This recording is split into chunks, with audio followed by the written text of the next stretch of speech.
연구수당입니다. 연구수당도, 네. 연구수당도 이제 불인정이 많이 나오는데, 아까 말씀드렸듯이, 왜냐하면 이제 연구수당은 이제 계산할 게 한 산업부까지 같은 경우는 4가지 정도 있거든요. 별도로. 그러니까 처음에 말씀드렸던 그 인건비의 20%까지만 집행할 수 있다. 그리고 총 연구수당의 70% 룰이 2가지가 있죠. 산업부는. 총 연구수당의 70%를 한 명한테 밖에 못 준다. 그리고 개인 연구자들의 인건비의 70%까지만 줄 수 있다. 그리고 직접비 사용 비율도 연동하도록 되어 있습니다. 그래서 직접비 사용을 80%는 이상을 쓰셔야지 계획된 연구수당을 다 집행할 수 있도록 되어 있습니다. 그래서 연구수당은 계산이 벌써 4가지죠. 이게 개별적으로 다 계산을 하기 때문에 이게 뭐 하나만 조금 잘못 써도 초과가 된다는 거죠. 그래서 이 계산, 옛날에, 지금도 있나 모르겠는데 ICMS 가시면 게시판에 연구수당 계산기라고 해서 그것도 뭐 그 기관에서 올려놨어요. 왜냐하면 불인정이 너무 많이 나오고 계산하기 어렵다 이런 문의가 워낙 많으니까 아예 ICMS 게시판에 올려버렸어요. 이걸 적용해서 해라. 그 정도로 불인정이 많이 나오고 문의가 많이 나오는 됩니다. 예, 그래서 보시면 좋을 것 같고 연구수당 지급 시기는 산업부 같은 경우는 3주가 있고 연차별로 연구수당을 줄 때 산업부는 그 규정도 있습니다. 그러니까 1월부터 12월까지 해서 1년차가 끝났다. 단계 중에서 단계가 3년인데 1개년도가 끝났다. 그래서 연구수당을 주고 싶다. 그러면 그 시기는 그 12월 끝나는 달에 인건비, 급여 지급 이후에 줄 수 있습니다. 그래서 그 지급 시기도 규정을 해놨습니다. 왜냐하면 뭐 연구수당도 문제가 인건비성 경비이기 때문에 연구수당에서 많이 문제가 나오고 그 연구개발 과제를 시작하자마자 연구수당을 주는 데도 있거든요. 아직도. 그래서 아니면 월별로 연구수당 계속 주고.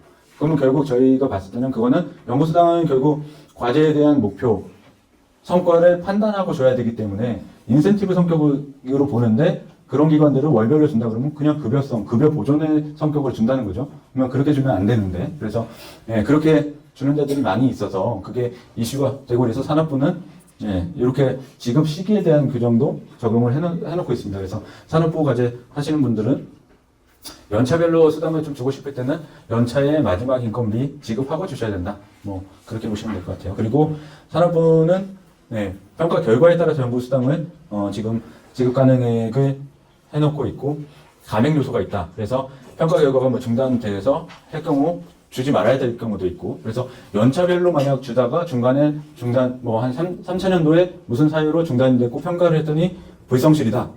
그러면 1차년도, 2차년도 줬던 연구수당도 다 뱉어내야 되는 거예요. 불인정해야 되는 거거든요. 그래서 산업부 같은 경우는 근데 결국 연구수당을 주는 거는 연구 책임자의 그 판단에 따라서 하시는 겁니다. 그래서 연구 책임자가 뭐 단계 한 번만 주겠다 그러면 3차년도 몰아서 주셔도 되고 근데 대부분 연차별로 다 주세요. 근데 산업부는 평가 결과에 연동해서 감액 요소가 있기 때문에 그런 것들도 좀 주의는 하셔야 된다. 그래서 지급 한도가 20%입니다. 인건비의 20%인데 여기서 또 착각을 좀 많이 하시는 게 우리가 계획서에 지금 인건비, 총 인건비의 20%잖아요. 그러니까 계획서에 인건비를 뭐 10명을 해가지고 1억 원을 잡아놨다. 현물 현금 다 포함해서. 그러면 거의 20%니까 2천만 원을 잡을 수 있겠죠. 그래서 딱 1억에 2천만 원을 잡아놨다. 근데 신규 채용도 잘 안 되고 뭐 있던 사람도 퇴사하고 그래서 현금 인건비를 많이 못 줘서 8천만 원밖에 못 썼다. 사용 금액 기준입니다. 그러니까 8천만 원밖에 못 썼다라고 사용 실적 보고서에 8천만 원을 찍혀 있으면 연구수당 한도는 그 사용 금액을 따라간다는 거죠. 그러니까 저희가 표현을 실지급액이라고 하는 표현을 씁니다. 그래서 실제 인건비를 사용한 금액의 20%까지. 그럼 8천만 원만 썼다 그러면 연구수당 계획이 2천만 원 다 돼 있더라도 1,600만 원만 지급하고 400만 원은 잔액으로 반납해야 된다는 거죠. 그래서 총 인건비의 그 20%그 연동해서 계속 이렇게 가는 것들이 있어서 그런 것들은 좀 주의를 하셔야 되고 그 사용 비율도 직접비 사용 비율도 20%를 초과한 경우에는 저 산식에 따라서 이제 뱉어내야 됩니다. 불인정. 그래서 연구수당을 계획한 대로 100%를 다 대부분 100% 다 지급해야겠죠. 안 줄 이유가 없으니까 100% 지급하려면 직접비 집행 비율이 80%는 돼야 된다.